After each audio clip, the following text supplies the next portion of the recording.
నమస్తే, నేను మీ సతీష్. తిరుమల లడ్డు వివాదం ప్రస్తుతం జాతీయ అంతర్జాతీయ స్థాయిలో కూడా ప్రకంపనలు సృష్టిస్తూ ఉంది. అయితే దీన్ని కేవలం రాజకీయ దురుద్దేశాలతోటే కూటమి ప్రభుత్వం, ముఖ్యమంత్రి చంద్రబాబు నాయుడు తెరపైకి తెచ్చి భక్తుల మనోభావాలు దెబ్బతీశారు అంటూ పులివెందుల ఎమ్మెల్యే వైసీపీ అధినేత జగన్మోహన్ రెడ్డి నిన్న మీడియా సమావేశం పెట్టి చెప్పడము, అలాగే ఆ పార్టీ నేతలు ఒక్కొక్కరిగా కూడా బయటకు వచ్చి మీడియా ముందు ఇదే వాదన వినిపిస్తున్నటువంటి పరిస్థితి. మరి నిజంగా దీనిపైన వైసీపీ చేస్తున్నటువంటి ఆరోపణలో ఏ మేరకు వాస్తవం ఉంది? తెలుగుదేశం కానీ కూటమి కానీ ఈ రోజున దీన్ని తమ వైఫల్యాలను కప్పిపుచ్చుకునేందుకే ఇప్పుడు ఈ అంశాన్ని తెరపైకి తెచ్చారా? ఇదే అంశాలు మనతో చర్చించేందుకు తెలుగుదేశం పార్టీ జాతీయ అధికార ప్రతినిధి ప్రొఫెసర్ జ్యోత్స్న గారు ఉన్నారు. మేడం నమస్తే. మేడం, ఓవరాల్గా తిరుమల లడ్డు ఏదైతే కనుక ఆ వివాదం చెలరేగుతా ఉందో దానిపైన అసలు మీ అబ్జర్వేషన్స్ ఏంటి? ఏదైతే లడ్డూలో కల్తీ జరిగినటువంటి నెయ్యిని కలిపారు అంటూ వస్తున్నటువంటిది అంశంలో మీరు రాజకీయం చేస్తున్నారు అనేటువంటిది వైసీపీ వాదన, ఏం చెప్తారు? ముందరగా అయితే కోట్ల మంది శ్రీవారి భక్తులు ఎవరైతే ఉన్నారో నాతో సహా అందరి మనసుల్ని కూడా కలిచివేసినటువంటి ఒక వార్త ఇది. గత 3 రోజుల నుంచి కూడా అసలు ఏం జరిగింది, స్వామి వారికి ఏంటి అపచారం అనేటువంటిది అందరం కూడా ఆలోచిస్తున్నటువంటి విషయం. అంటే ఏ ఇల్లు అయినా సరే పొద్దున్నే వెంకటేశ్వర సుప్రభాతంతోనే అక్కడ రోజు మొదలవుతుంది.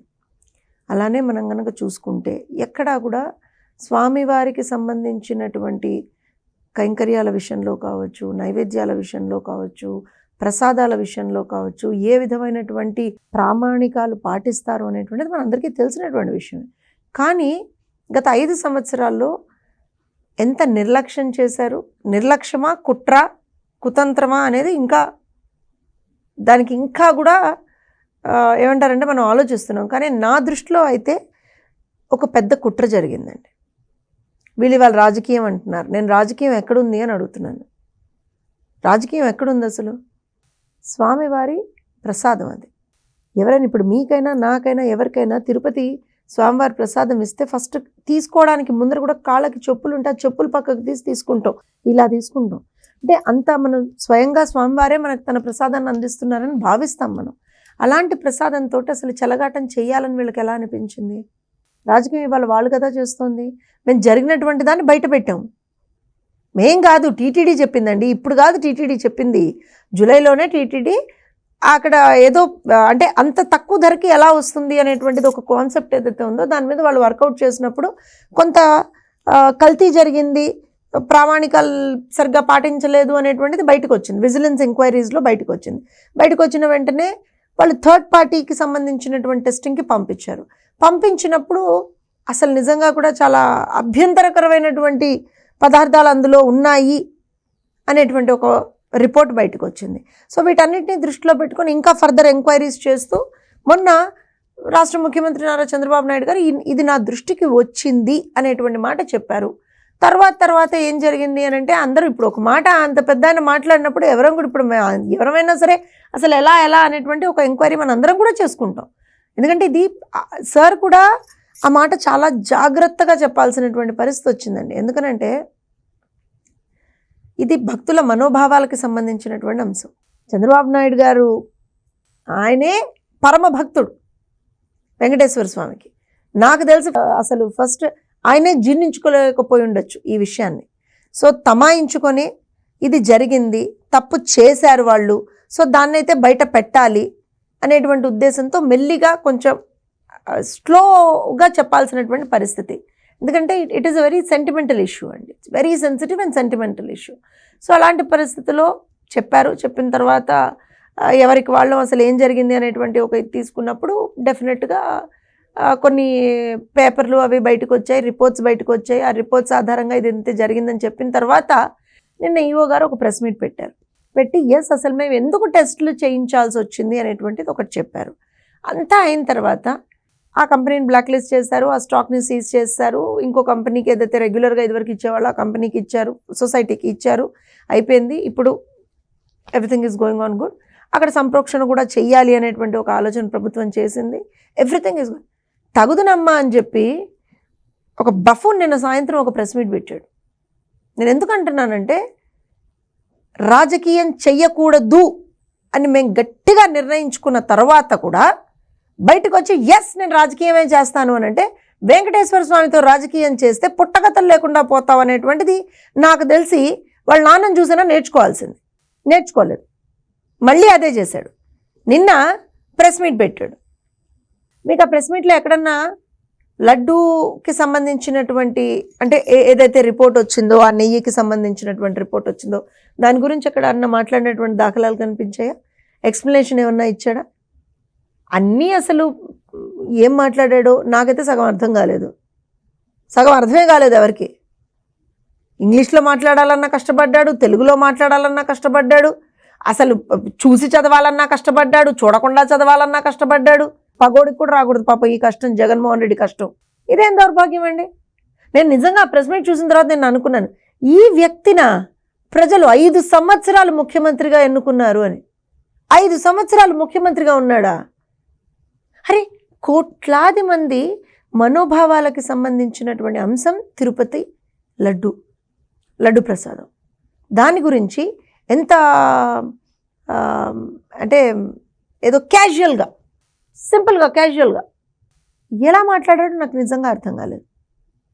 He should be ashamed of himself and he should be apologetic. First of all క్షమించమని అడగాలి. సమాజాన్ని, హిందూ సమాజాన్ని, ప్రజలని, కోట్లాది మంది భక్తులని నన్ను క్షమించండి, నా ప్రభుత్వ హయాంలో ఇలా జరిగింది అని అడగాల్సినటువంటి బాధ్యత, నైతిక బాధ్యత జగన్మోహన్ రెడ్డి మీద నిన్ను ఉండింది. అది చేయలేదు. చెయ్యకపోగా బయటకు వచ్చి నేను ఏదో ప్రెస్ మీట్ పెట్టాడు. ఎందుకు పెట్టాడో, ఎవరు పెట్టమన్నారో, ఆ సలహా ఇచ్చినోడెవడో, ఆ ఇచ్చినోడన్నా కనీసం స్క్రిప్ట్ సరిగ్గా ఇవ్వకుండా ఈ మహానుభావుడు బయటకు వచ్చి ఏదో మాట్లాడతాడు. సాడ్ అండి, నిజంగా సాడ్. నాకు చాలా కోపం వస్తుంది, వాస్తవానికి చాలా కోపం వస్తుంది. కానీ ఇంతకు మించి మాట్లాడాలి అని అనిపించట్లేదు. ఎందుకనంటే అంత డిస్టర్బ్ అయిపోయి ఉన్నామండి. తిరుపతి వెంకటేశ్వర స్వామి ప్రసాదంలో ఈ రకమైనటువంటి పదార్థాలని, అంటే కల్తీ పదార్థాలని వాడారా అనేటువంటి ఆ ఆలోచన వచ్చినప్పుడే మనసుకు అకావికలం అయిపోతుంది. అసలు మాట్లాడాలంటే కూడా నోరు పెగలని పరిస్థితి. ఇంకా దౌర్భాగ్యం ఏంటంటే, మీకు నిన్న జరిగినటువంటి అత్యద్భుతమైనటువంటి ఘటన ఒకటి చెప్తాను నేను మీకు. వైవి సుబ్బారెడ్డి అనేటువంటి వ్యక్తి ఎవరండి? సూపర్ స్వామిట. నాకు తెలియదు, నిన్నే విన్నా నేను. సూపర్ స్వామిట అంటే నేను ఎందుకు ఈ మాట చెప్తున్నానంటే, అసలు హిందువులకి సంబంధించినటువంటి ఆ ఆచారాలు, కల్చర్స్, కస్టమ్స్ అవి కూడా తెలియనటువంటి వ్యక్తి, తెలిసినా గౌరవం ఇవ్వాలని తెలియనటువంటి వ్యక్తి, తెలిసినా ఇవ్వకూడదు అని ఆలోచించుకున్నటువంటి వ్యక్తి నాకు తెలియదు. ఇవాళ మీరు చిన్నపిల్లవాడిని అడిగినా సరే, ఏ మతమైనా సరే, అయ్యప్ప స్వామి మాల వేసుకునేటువంటి వాళ్ళని ఏమంటారు, అందులో గురుస్వాములు ఎవరు అనేటువంటిది ఎవరికైనా తెలుస్తుంది. చిన్న పిల్లవాళ్ళకు కూడా తెలుస్తుంది. మరి రాజకీయాల్లో ఎన్ని రోజులున్నా నన్ను మించినోడు లేడు, నేను అంతే గొప్పోడిని అని చెప్పుకున్నా. నీకు తెలీదా జగన్మోహన్ రెడ్డి? సరే పోనీ చెప్పావు, సుబ్బారెడ్డి గురించి ఏదో బ్రహ్మాండంగా చెప్పాలనుకుని సూపర్ స్వామి అని చెప్పావు. ఆయన్ని మించినోడు ఎవడు లేట, అసలు ఆయనకి మించిన క్వాలిఫికేషన్ ఉన్నోడు ఎవడు లేట. భూమన కరుణాకర్ రెడ్డి గురించి కూడా అదే మాట చెప్తున్నాడు. He's equally qualified. Who is equally qualified? Tell me that Jaganmohan Reddy. Who is equally qualified? Who is equally ఏంటది ఇంకేదో పదం రెప్యూటెడ్ అసలైన పదం మరి ఏం వాడారు ఇంతకు సచ్చి. నాకు నిజంగా ఇంగ్లీష్ చూస్తే ఫస్ట్ నాకు భయం వేస్తుంది. ఫస్ట్ క్లాస్ స్టూడెంట్ మళ్ళీ ఆ మహానుభావుడు. సో భూమన కరుణాకర్ రెడ్డి అనేటువంటి వ్యక్తి మనందరికీ గుర్తుంటే, ఎవరయ్యా వెంకటేశ్వర స్వామి నల్లరాయి అని మాట్లాడినటువంటి వ్యక్తి. నాకు 60 ఏళ్ళు, నా చిన్నతనంలో ఈ కొండల మీద అసలు ఏమీ ఉండేది కాదు అని మాట్లాడినటువంటి వ్యక్తి. Yes, they both are equally reputed in bringing down the reputation of Tirumala. Yes, they both are equally reputed in bringing down the reputation of Tirumala. అందులో డౌట్ ఏం లేదు. వాళ్ళు కావాలని చేశారు అది. ఇదే సుబ్బారెడ్డి ఈ నిన్నేమో జగన్మోహన్ రెడ్డి మీరు జ్యుడిషియల్ ఎంక్వైరీ పిలిచేయండి, జ్యుడిషియల్ ఎంక్వైరీకి ఇచ్చేయండి, పులి సింహం సింగిలు కదా చెప్పాడు. అదే సుబ్బారెడ్డి అయ్యా నాయన నువ్వు ఆగురా నాయన అని చెప్పి కోర్టుకు వెళ్ళి నా మీదేం ఎంక్వైరీ వేయకండే, ఈ విషయంలో ఏం ఎంక్వైరీలు చేయకండే అని మాట్లాడతాడా? బయట కొట్టి లోపలోట. ఇదా మీ తమాషాలు? మీరు నిజంగా తప్పే చెయ్యకపోతే, మీరు నిజంగా స్వామివారికి అపచారమే చెయ్యకపోతే, మీరు నిజంగా మనుషులే అయితే ఎందుకయ్యా మీరు ఎంక్వైరీకి రావట్లేదు? ఎందుకు?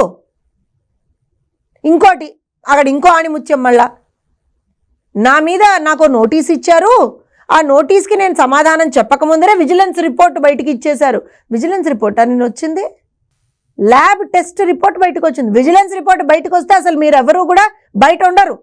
వాస్తవానికి చెప్తున్నాం, మీరు చేసినటువంటి తప్పులకి అసలు ఎవరు కూడా నాకు తెలిసి బయట ఉండరేమో వీళ్ళు.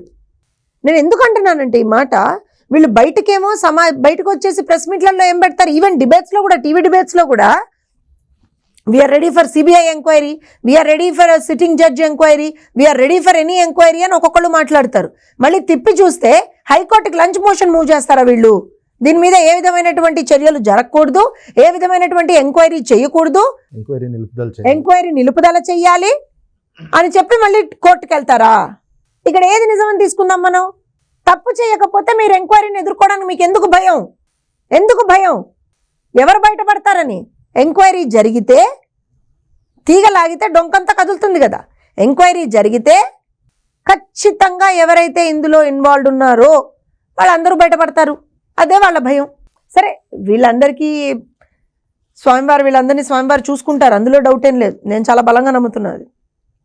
అంటే ఇలానే నేను ఇందాక చెప్పాను కదా స్టార్టింగ్లో, 2 కొండలు 7 కొండల్ని 2 కొండలు చేసేద్దాం, మిగతావన్నీ రిసార్ట్లు చేసేద్దాం, ఇంకోటి చేసేద్దాం అని ఎగిరాడు పాపం ఒక పెద్ద మనిషి. ఎగిరి అదే కొండల్లో కనీసం ఏ ఎముక ఎక్కడుందో కూడా దొరకకుండా పోయాడు. వెంకటేశ్వర స్వామితో పెట్టుకున్న వాళ్ళకి అలానే ఉంటుంది, గత అలానే పడుతుంది.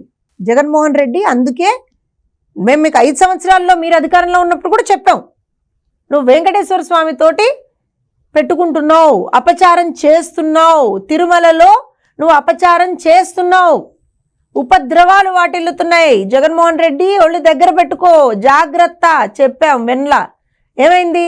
స్వామివారు ఊరుకుంటారా? ఒక చిన్న హెచ్చరిక ఇచ్చారు, 151 నుంచి 11కి దించి నిన్ను. అయినా సరే బుద్ధిరాల, తప్పు చేసావు. అప్పుడు ఆ తప్పును మళ్ళీ వాళ్ళ కప్పిపుచ్చుకుంటున్నావా?